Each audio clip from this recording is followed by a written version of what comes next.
Hello guys and welcome back to another video of our channel. So thermodynamics के अंदर आज का हमारा नया क्वेश्चन है गिब्स हेल्महोल्ट्ज इक्वेशन। आज के लेक्चर में हम फाइंड करने वाले डिराइव करने वाले Gibbs Helmholtz equation.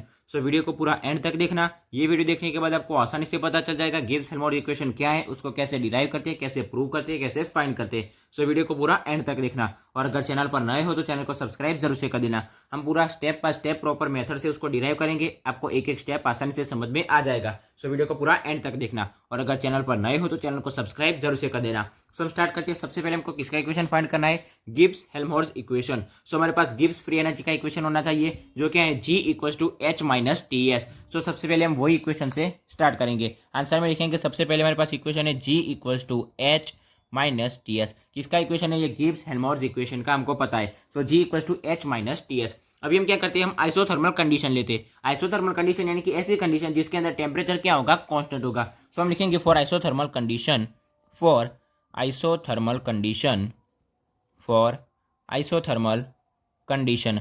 Isothermal condition यानी कि टेम्परेचर क्या होगा? कांस्टेंट होगा। सो हम क्या करते हैं? ये जो इक्वेशन है G equal to H minus T S, उसको हम क्या करते हैं? आइसोथर्मल कंडीशन के लिए इनिशियल स्टेट और फाइनल स्टेट के लिए लिखते हैं। इनिशियल स्टेट यानी कि क्या होगा? ये सब 1 होगा और फाइनल स्टेट के लिए यानी ये सब क्या होगा? 2 होगा। सो हम लिखेंगे for initial state, for initial state. Initial state के लिए हम ये इक्वेशन को क्या लिख सकते हैं? सबसे पहले G का होगा G1 इक्वल टू एच, वैसे क्या वैसा, एच को हम क्या लिखेंगे? H1 माइनस टेम्परेचर कांस्टेंट है, आइसोथर्मल कंडीशन है तो टेम्परेचर क्या होगा? कांस्टेंट होगा। आइसोथर्मल कंडीशन यानी कि ऐसी कंडीशन जिसके अंदर टेम्परेचर क्या होगा? कांस्टेंट होगा। अगर टेम्परेचर कांस्टेंट होगा तो T का T रहेगा और S क्या है हमारे पास? एंट्रोपी। एंट्रोपी क्या होगा? S1 होगा। अभी हम क्या लेते हैं? फॉर फाइनल स्टेट के लिए लिखते हैं। सो हम लिखेंगे for final state, for final state. Final state के लिए क्या लिखेंगे? ये सब 2 लिखेंगे। सो फाइनल स्टेट के लिए G2 इक्वल टू हमको क्या मिलेगा? H2 माइनस टेम्परेचर कांस्टेंट है तो T और S1 की जगह क्या मिलेगा? S2। ठीक है, अभी हम क्या करते हैं? ये दोनों को सब्सट्रैक्ट करते हैं यानी कि क्या करते हैं? G2 माइनस G1 करते हैं। सो अभी हम लिखते हैं now G2 minus G1 equal to, इसमें से इसको क्या करेंगे? सब्सट्रैक्ट करेंगे। सो G2 क्या है हमारे पास? H2 minus T S2। सो ये ब्रैकेट में लिखेंगे, फिर ये माइनस वैसे का वैसा। G1 कितना है हमारे पास? ये H1 minus T S1। So equal to हमको क्या मिलेगा? ये ब्रैकेट को हम ओपन कर देते हैं। सो H2 माइनस टी S2, यहाँ पर क्या होगा? माइनस H1, माइनस माइनस होगा प्लस TS1। अभी हम क्या करते हैं? H2 और H1 को और TS2 और TS1 को पास ला देते हैं। सो क्या होगा? H2 माइनस H1 कंप्लीट, यहाँ तक H2 माइनस H1। अभी ये दो स्टेप कंप्लीट हो गए। अभी हमारे पास क्या बचा? Minus TS2 plus TS1। अभी हम क्या करते हैं? ये जो दोनों स्टेप है उसके अंदर से क्या करते हैं? T को कॉमन ले लेते हैं। सो हम आगे लिखेंगे माइनस T आएगा कॉमन। सो अंदर हमारे पास क्या बचेगा? S2 minus S1। ये क्या होगा? Minus T multiply by S2। So minus TS2 होगा, माइनस TS2 और ये क्या होगा? माइनस माइनस होगा प्लस और T इंटू S1। सो क्या मिलेगा? TS1। हमने माइनस को भी कॉमन ले लिया, सो माइनस और T को कॉमन ले लिया तो माइनस T कॉमन ले लिया। यहाँ पर क्या होगा? माइनस कॉमन ले लिया तो इसके पास क्या आएगा? प्लस आएगा। सो S2 को हम क्या ऐसे लिख सकते हैं? S2 वैसे का वैसा रहेगा और ये माइनस कॉमन ले लिया, प्लस में से माइनस कॉमन ले लिया तो क्या होगा? माइनस आएगा। सो अंदर क्या लिखा? माइनस और S1 वैसे का वैसा। ठीक है, सो हमको क्या मिलेगा? Minus S1। सो अभी हम क्या करते हैं? हमको किसका इक्वेशन मिला? G2 माइनस G1 का। सो G2 माइनस G1। अभी इसको हम क्या लिख सकते हैं? G2 माइनस G1 यानी कि सॉरी यहाँ पर क्या है? 1 है। सो G2 माइनस G1 हम क्या लिख सकते हैं? डेल्टा G लिख सकते हैं, DG भी लिख सकते हैं। ठीक है, डेल्टा यानी कि चेंज। सो हम क्या लिखेंगे? डेल्टा G इक्वल टू यहाँ पर हमको क्या मिलेगा? H2 माइनस H1 यानी कि क्या होगा? डेल्टा H, फिर माइनस T वैसे का वैसा और H2 माइनस S1 यानी कि क्या होगा? Delta S। ठीक है, इसको हम देते हैं equation number 1। Delta G equal to delta H minus T delta S। यहाँ तक सिंपल, आपको आसानी से समझ में आ गया होगा। ये इक्वेशन जो है वो भी आखिर में यूज होगा। अभी हम क्या करते हैं? हमारे पास एक इक्वेशन है एंथैल्पी का। Enthalpy H equal to E plus PV, हमको पता है इक्वेशन। सो हम क्या लिखेंगे? According to the equation of enthalpy. हम लिखेंगे according to the equation of enthalpy, according to the equation of enthalpy। Enthalpy का हमारे पास इक्वेशन है enthalpy H equals to E plus PV। अभी हम क्या करते हैं? ये जो इक्वेशन है वो हम क्या करते हैं? ये G वाला इक्वेशन है यानी कि G इक्वल्स टू क्या है हमारे पास? H माइनस TS, उसके अंदर पुट करते हैं। इसको हम देते हैं इक्वेशन नंबर 2। ये 1 आ गया तो इसको हम देंगे इक्वेशन 2। अभी हम फिर से गिब्स का इक्वेशन लिखते हैं। गिब्स फ्री एनर्जी का क्या है हमारे पास? G equals to H minus TS। So ये H का जो इक्वेशन रहा, इक्वेशन नंबर 2, वो इसके अंदर हम पुट कर देते हैं। H का क्या है? E plus PV। सो यहाँ पर हम H की जगह क्या लिख सकते हैं? E plus PV। इसको हम देंगे इक्वेशन नंबर 3। तो क्या मिलेगा? G इक्वल टू H की जगह हम क्या पुट करेंगे? H equal to E plus PV। So यहाँ पर भी हम H की जगह क्या रखेंगे? E plus PV, E plus PV। फिर ये माइनस टी एस वैसे का वैसा, सो माइनस टी एस। ठीक है, अभी हम क्या करते हैं, हमको ये जो इक्वेशन मिला G equal to E plus P V minus T S, इसको क्या करते हैं, फुल्ली डिफरेंशिएशन करते हैं, यानी कि इसका कंप्लीट क्या करते हैं, डिफरेंशिएशन करते हैं। सो हम क्या लिखेंगे, सबसे पहले ये इक्वेशन लिखते हैं, उसका डिफरेंशिएशन करते हैं। सो हम लिखेंगे, सो हमको इक्वेशन क्या मिला, सो जी इक्वल टू हमको मिला ई plus P V minus T S. अब हम क्या लिखते हैं, डिफरेंशिएटिंग दिस इक्वेशन कंप्लीटली, यानी कि हम क्या करेंगे, इसका कंप्लीट डिफरेंशिएशन करेंगे। सो हम लिखेंगे डिफरेंशिएटिंग डिफरेंशिएटिंग अबव इक्वेशन, यानी कि ये equation, differentiating above equation completely. ठीक है, कंप्लीटली इक्वेशन करेंगे, यानी कि यहाँ पर जो P और V दोनों का क्या होगा, डिफरेंशिएशन होगा। मैं आपको आसानी से समझा दूंगा कैसे डिफरेंशिएशन होगा। सो हम क्या लिखेंगे, G का डिफरेंशिएशन क्या होगा, DG इक्वल्स टू E का क्या होगा, DE, सॉरी यहाँ पर क्या आएगा, DE प्लस वैसे का वैसा। अभी हमारे पास से P और V कंप्लीटली इक्वेशन करेंगे। सो सबसे पहले क्या होगा, पहले का इक्वेशन दूसरा वैसे का वैसा, फिर आएगा दूसरे का इक्वेशन और पहला वैसे का वैसा। सो सबसे पहले क्या होगा, ये दूसरा वाला यानी कि V वैसे का वैसा रहेगा और P का डिफरेंशिएशन होगा। सो दूसरा वाला वैसे का वैसा यानी कि V वैसे का वैसा, और क्या होगा, P का डिफरेंशिएशन DP। ठीक है, फिर प्लस यहाँ पर हमने V को वैसे का वैसा रखा था, अभी हम P को वैसे का वैसा रखेंगे। सो P वैसे का वैसा और V का डिफरेंशिएशन क्या होगा, DV। फिर यहाँ पर माइनस वैसे का वैसा, इसके अंदर क्या होगा, TS, यानी कि क्या होगा, सबसे पहले T वैसे का वैसा, S का इक्वेशन, या फिर S वैसे का वैसा और T का डिफरेंशिएशन। ठीक है, हम कोई भी लिख सकते हैं, ये स्टेप आगे और ये स्टेप पीछे, तो भी कोई प्रॉब्लम नहीं होगा। हम ऐसे इसको उल्टा भी लिखेंगे तो भी कोई प्रॉब्लम नहीं होगा। सो हम क्या लिखेंगे, इसका डिफरेंशिएशन होगा सबसे पहले T वैसे का वैसा, S का क्या होगा, DS, फिर माइनस वैसे का वैसा, और यहाँ पर क्या आएगा, S वैसे का वैसा और T का होगा DT।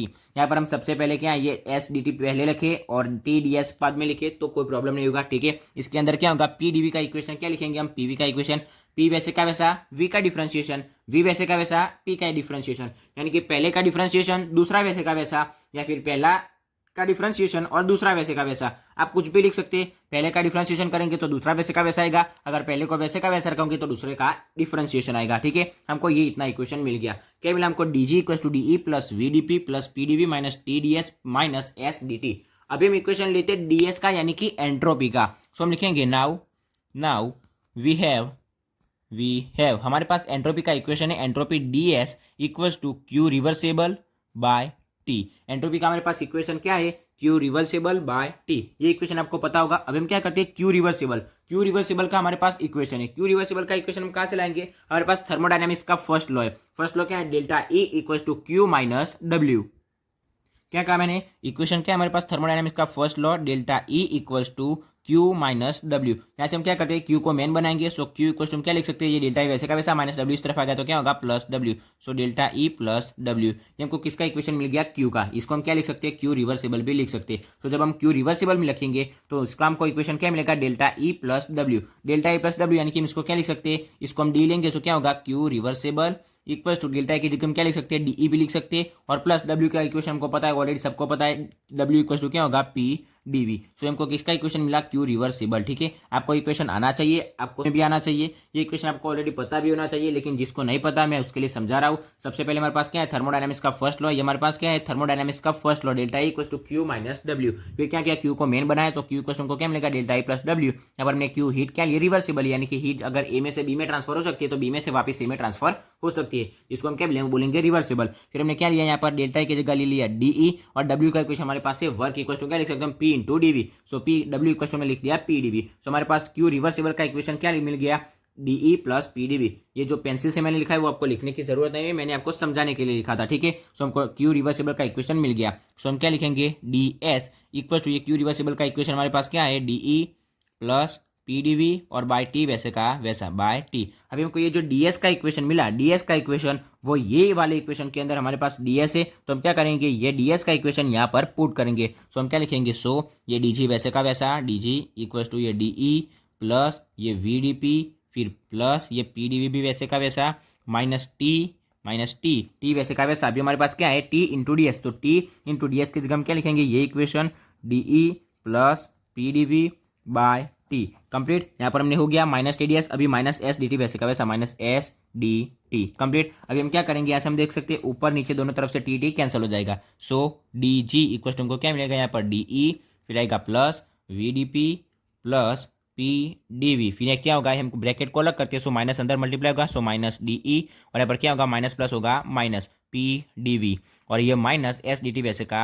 वैसा। ठीक है, यहाँ से TT तो कैंसिल हो गया। अभी हम देख सकते हैं plus DE minus DE cancel हो जाएगा, फिर प्लस PdV माइनस PdV भी कैंसिल हो जाएगा। सो हमारे पास DG का इक्वेशन क्या मिलेगा, सबसे पहले होगा ये VdP, सो VdP, और क्या बचेगा minus SDT, so minus SDT। अभी हमारे पास क्या है, यहाँ पर DP है, DP यानी कि ये क्या होगा, वो P होगा, क्या होगा, P क्या होगा, प्रेशर होगा। सो P प्रेशर। अभी हम क्या करते हैं, प्रेशर को कांस्टेंट ले लेते हैं। सो हम क्या लिखेंगे, if pressure is kept constant. अभी हम लिखेंगे if pressure is kept constant. Kept यानी कि रहना, केप्ट जब प्रेशर कांस्टेंट रहेगा तब, केप्ट कांस्टेंट जब प्रेशर कांस्टेंट रहेगा तब। मान लीजिए हमारे पास प्रेशर कांस्टेंट यानी कि क्या, जब कोई प्रोसेस स्टार्ट होगी तब जितना प्रेशर होगा, प्रोसेस खत्म होगी तब भी उतना प्रोसेस होगा। जब प्रोसेस स्टार्ट होगी यानी कि उसका इनिशियल प्रेशर P1 होगा, प्रोसेस खत्म होगी यानी कि फाइनल प्रोसेस उसका प्रेशर क्या होगा, P2 होगा। मान लीजिए हमारे पास प्रेशर कितना है, 21 है, तो प्रोसेस खत्म होगी तब भी प्रेशर कितना रहेगा, 21 ही रहेगा, यानी कि प्रेशर चेंज होगा नहीं, क्या होगा, कांस्टेंट होगा। अगर कांस्टेंट होगा सो इनिशियल प्रेशर और फाइनल प्रेशर दोनों क्या होगा, सेम होगा। अब हम क्या लेते हैं, इसका डिफरेंस लेते हैं। सो P2 minus P1 equal to हमको क्या मिलेगा, P2 में से P1 को माइनस करेंगे, 21 माइनस 21 को क्या मिलेगा, 0। और P2 माइनस P1 की जगह हम क्या लिख सकते हैं, डेल्टा P लिख सकते हैं। डेल्टा P यानी कि क्या, DP। सो हमको DP इक्वल टू क्या मिलेगा, 0 मिलेगा। तो यहाँ पर जब प्रेशर कांस्टेंट रहेगा सो DP ये वाला टर्म क्या होगा, 0 होगा। सो 0 इंटू V क्या होगा, 0 होगा। सो हमको ये पूरा ये टर्म क्या होगा, 0 मिल जाएगा। सो हम क्या लिखेंगे, ये आपको लिखने की जरूरत नहीं है। सो हमको क्या मिलेगा, DG इक्वल टू ये वाला पूरा टर्म क्या होगा, 0 होगा। सो क्या बचेगा, माइनस SDT। ये हम कब लिख सकते हैं, जब प्रेशर कांस्टेंट होगा। प्रेशर कांस्टेंट होगा सो ब्रैकेट के बाहर हम क्या लिखेंगे, P, यानी कि प्रेशर कांस्टेंट रहेगा। इसके ब्रैकेट में भी बाहर हम क्या लिखेंगे, P। अभी हम क्या करते हैं, ये जो S है, S यानी कि क्या, एंट्रोपी, उसको हम मेन बनाते हैं। सो ये DG वैसे का वैसा रहेगा, DG। ये S इंटू DT है, सो DT क्या आएगा, इसके नीचे आएगा। सो बाय हम लिख सकते हैं DT। जब प्रेशर कांस्टेंट रहेगा so pressure P equal to ये माइनस वैसे का वैसा, और यहाँ पर S वैसे का वैसा। ये प्रेशर भी कहाँ आ गया, नीचे आ गया। So minus delta S minus S equal to हम क्या लिख सकते हैं, DG बाई DT लिख सकते हैं। तो इसको हमने सीधा लिख दिया, DG बाय DT। कब, जब प्रेशर कांस्टेंट होगा तब। ये हमको किसका इक्वेशन मिला, एंट्रोपी का। अभी हम क्या करते हैं, यहाँ पर जब हमको S मिला, S की जगह हम क्या लिख सकते हैं, इनिशियल स्टेट और फाइनल स्टेट दोनों के लिए लिखते हैं। यानी कि S की जगह हम क्या लिखेंगे, S1 और S2 लिखेंगे। तब G क्या होगा, G यानी कि गिब्स फ्री एनर्जी क्या होगा, G1 और G2 होगा। टेम्परेचर तो क्या रहेगा, कांस्टेंट रहेगा। सो हम ये इक्वेशन के लिए क्या लिखते हैं, इनिशियल स्टेट और फाइनल स्टेट के लिए इक्वेशन लिखते हैं। सो हमको आगे ये इक्वेशन मिला था। अभी हम क्या करते हैं, ये इक्वेशन को इनिशियल स्टेट और फाइनल स्टेट के लिए लिखते हैं। सो हम लिखेंगे for initial state, initial state के लिए हम क्या लेंगे, 1 लेंगे। सो माइनस क्या होगा, S1 होगा। सो एक क्वेश्चन को क्या मिलेगा, DG की जगह हम DG1 लिखेंगे, और टेम्परेचर क्या होगा, कांस्टेंट होगा। सो DT वैसे का वैसा, और प्रेशर P कांस्टेंट। अभी हम क्या करते हैं, इसको क्या लेते हैं, फाइनल स्टेट के लिए लिखते हैं, यानी कि क्या होगा, S2 होगा। सो फॉर फाइनल स्टेट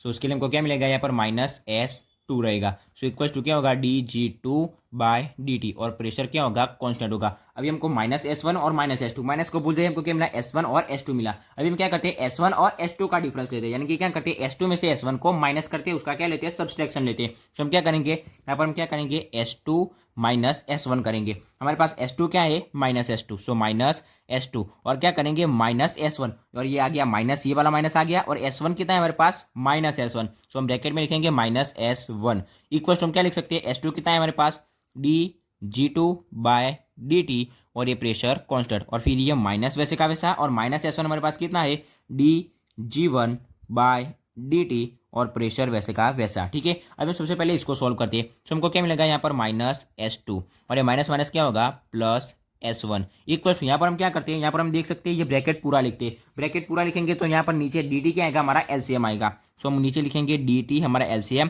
ऊपर क्या आएगा, DG2 माइनस DG1। ठीक है, प्रेशर कांस्टेंट। अभी हम क्या लिखते हैं, so minus S2 plus S1, इसको हम कैसे लिख सकते हैं, देखिए हम माइनस को कॉमन ले लेते हैं। माइनस को कॉमन लेंगे सो अंदर क्या होगा, S2 माइनस S1, हम इतना लिख सकते हैं। माइनस कॉमन ले लिया सो यहाँ से माइनस निकल गया, यहाँ से माइनस निकल गया तो क्या बचा, S2 मिला। यहाँ पर से प्लस था, हमने माइनस कॉमन ले लिया सो क्या मिलेगा, माइनस मिलेगा, क्योंकि माइनस माइनस होगा प्लस। एक माइनस कॉमन ले लिया सो तो क्या मिलेगा, दूसरा माइनस यहाँ पर अंदर बचेगा, तो क्या बचेगा, S2 माइनस S1। आपको आसानी से समझ में आ गया होगा। माइनस कॉमन ले लिया तो अंदर क्या बचेगा, S2 minus S1 equal to, यहाँ पर हम क्या करते हैं, यहाँ से D को कॉमन लेते हैं ऊपर से। अगर ऊपर से D कॉमन आ गया तो अंदर क्या बचेगा हमारे पास, G2 माइनस G1।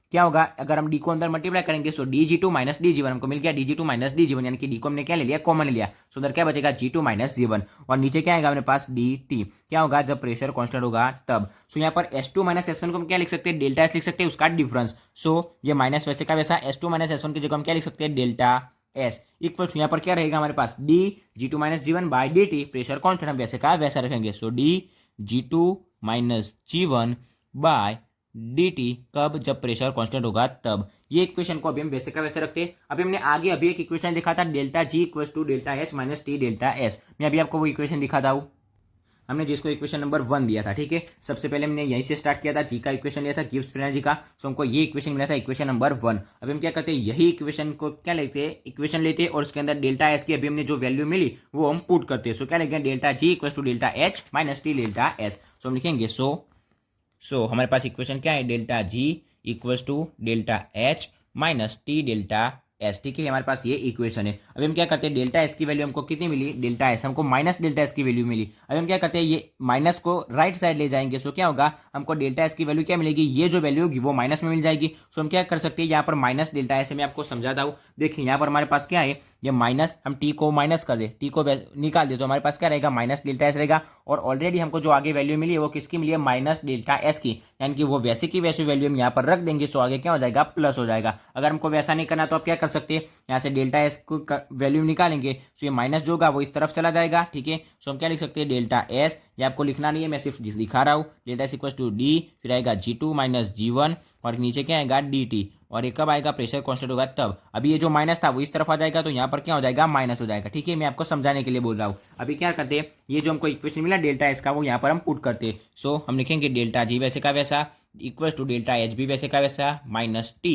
इंटू हमको डेल्टा एस का इक्वेशन क्या मिला था, डेल्टा एस इक्वल टू हमको क्या मिला था, delta S equal to minus D g2 minus g1 by D T और प्रेशर कांस्टेंट। ये हम क्या लिखेंगे, माइनस में लिखेंगे। सो जब हम माइनस में यहाँ पर इक्वेशन लिखेंगे सो ये माइनस और ये माइनस क्या हो जाएगा, प्लस हो जाएगा।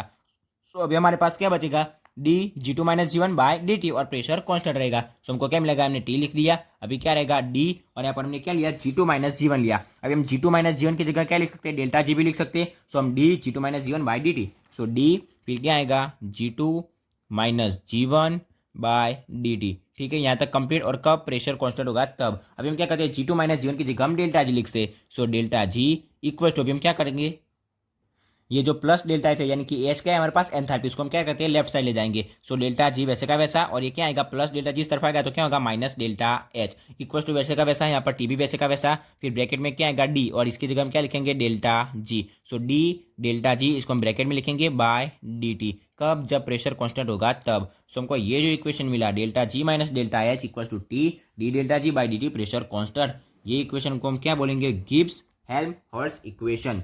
ये इक्वेशन हमारा क्या है, Gibbs Helmholtz equation. Gibbs Helmholtz equation, यह इक्वेशन हमको फाइंड करना था। Delta G minus delta H equals to T D delta G by D T pressure constant. ये इक्वेशन आसानी से आपको समझ में आ गया होगा। अभी पूरा इक्वेशन पूरा जो हमने डिराइव किया, फाइंड किया, वो हम एक बार रिपीट कर देते। तो सबसे पहले हमने क्या लिया, गिब्स हेल्महोल्ट्ज इक्वेशन फाइंड करना था तो हमने गिब्स का इक्वेशन लिया, गिब्स फ्री एनर्जी का, उसका क्या ले लिया हमने, डिफरेंस ले लिया। कब, आइसोथर्मल प्रोसेस के लिए। आइसोथर्मल प्रोसेस के लिए यानी कि क्या, जब टेम्परेचर कांस्टेंट होगा, टेम्परेचर कांस्टेंट मिला यानी कि उसके बाद हमने क्या लिया, उसका डिफरेंस लिया तो हमको डेल्टा में उसकी वैल्यू मिली। अभी हमने क्या लिया, एंथैल्पी का इक्वेशन लिया। एंथैल्पी का इक्वेशन गिब्स फ्री एनर्जी का इक्वेशन के अंदर रख दिया तो हमको ये पूरा इक्वेशन मिल गया। और उसके बाद हमने क्या किया, ये जो पूरा इक्वेशन मिला उसका क्या कर दिया, डिफरेंशिएशन कर दिया। डिफरेंशिएशन किया तो हमको क्या मिला, ये इक्वेशन मिला, उसके अंदर डीएस की वैल्यू रखी, डीएस यानी कि क्या, एंट्रोपी। इसका इक्वेशन था डी क्यू बाई टी, यहाँ से हमने क्यू की वैल्यू कहाँ से लाई। सो हमारे पास इक्वेशन था थर्मोडायनामिक्स का फर्स्ट लॉ, उसके ऊपर से हमने ये वैल्यू निकाली। सो हमको ये इक्वेशन मिला, वो हमने यहाँ पर पुट किया। वहाँ पर हम पुट करेंगे सो टी टी कैंसिल हो जाएगा, फिर ये दो स्टेप और ये दो स्टेप भी कैंसिल हो जाएंगे। सो हमारे पास ये बचेगा। उसके बाद हमने क्या लिया, प्रेशर को कांस्टेंट ले लिया। प्रेशर कांस्टेंट रहेगी, सो प्रेशर कांस्टेंट होगा, सो डीपी उसका चेंज क्या होगा, जीरो होगा। उसका डिफरेंशिएशन, उसका कांस्टेंट क्या होगा, जीरो होगा। सो हमारे पास इतना बचा, प्रेशर कांस्टेंट था तब तो हम बाहर लिखेंगे पी। उसके बाद हमने क्या किया, एस यानी कि एंट्रोपी को मेन बनाया। So minus S equal to हम ये इक्वेशन लिख सकते हैं। उसके बाद हमको जो ये इक्वेशन मिला उसके लिए हमने क्या लिया, इनिशियल स्टेट और फाइनल स्टेट के लिए लिखा। सो इनिशियल स्टेट और फाइनल स्टेट के लिए हमको ये इक्वेशन क्या मिला, for initial state for final state. उसके बाद हमने क्या लिया, उसका सबट्रैक्शन लिया यानी कि S2 माइनस S1। उसके बाद हमको ये मिला, फिर यहाँ से क्या लिया, हमको delta minus delta S equal to हमको ये इक्वेशन मिला। उसके बाद हमने जो सबसे पहले इक्वेशन नंबर 1 दिया था, delta G equal to delta H minus T delta S, ये जो इक्वेशन मिला था वो इक्वेशन लिया, डेल्टा एस की वैल्यू उसके अंदर प्यूट की, तो हमको ये पूरा का पूरा इक्वेशन मिल गया, जिसको हम क्या बोलेंगे, गिब्स हेल्महोल्ट्ज इक्वेशन। ठीक है, एकदम सिंपल और आसान इक्वेशन था। आपको इतना याद नहीं रखना हो तो आप क्या कर सकते हैं, पूरा इक्वेशन को स्टेप बाय स्टेप याद रखना कि सबसे पहले कौन सा स्टेप आएगा, उसके बाद दूसरा स्टेप कौन सा आएगा, तीसरा स्टेप कौन सा आएगा। आप ऐसे याद रखोगे तो आपको आसानी से पूरा इक्वेशन कैसे फाइंड करते हैं आपको समझ में आ जाएगा। इक्वेशन आपको आने चाहिए। ठीक है, सो ये था गिब्स हेल्महोल्ट्ज इक्वेशन। आशा रखता हूँ कि आपको आसानी से समझ में आ गया होगा। अगर वीडियो अच्छा लगा हो तो वीडियो को लाइक और शेयर जरूर से करना, और अगर चैनल पर नए हो तो चैनल को सब्सक्राइब जरूर से करना। Thanks for watching guys.